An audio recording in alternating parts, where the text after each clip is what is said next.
Good morning.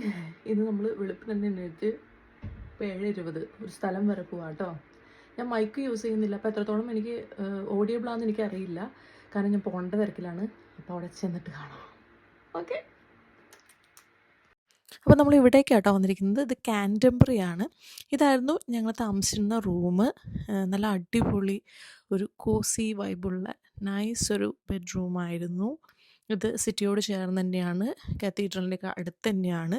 So നമുക്ക് access വളരെ എളുപ്പമായിരുന്നു നമ്മൾ വിചാരിച്ചിരുന്ന ഡെസ്റ്റിനേഷനിലേക്ക്. വളരെ ബ്യൂട്ടിഫുൾ ആയിട്ടുള്ള, ഭയങ്കര വൈഡായിട്ടുള്ള, നല്ല ബ്യൂട്ടിഫുൾ ടോയ്ലറ്റൊക്കെ കൂടിയിട്ട് നല്ല അടിപൊളി ബെഡ്റൂമായിരുന്നു. ഭയങ്കര പോസിറ്റീവ് വൈബായിരുന്നു എനിക്ക്. സോ എനിക്ക് ആ റൂം ഭയങ്കരമായിട്ട് ഇഷ്ടപ്പെട്ടു. സോ ഞാനത് ഫുള്ളായിട്ട് വീഡിയോ എടുക്കാമെന്ന് വിചാരിച്ചു. നല്ലൊരു വൈബായിരുന്നു. അങ്ങനെ നമ്മൾ കാൻറ്റംബറി എത്തിയിട്ട് നമ്മൾ 2 ഡേയ്സിലത്തെ ഒരു ട്രിപ്പ് പ്ലാൻ ആയിരുന്നു. അതിനകത്ത് മെയിൻ നമ്മൾ കാണാൻ പോകേണ്ട സ്ഥലങ്ങളെ കുറിച്ചിട്ടും ക്രിസ്മസ് മാർക്കറ്റിനെ കുറിച്ചിട്ടും ഒക്കെ അടുത്ത വീഡിയോയിൽ ഞാൻ ഡീറ്റെയിൽഡ് ആയിട്ട് പറയാം കേട്ടോ. അപ്പോൾ ട്രാവലൊക്കെ അടിപൊളിയായിരുന്നു. അപ്പോൾ അടുത്ത വീഡിയോയിൽ കാണാം. ബൈ.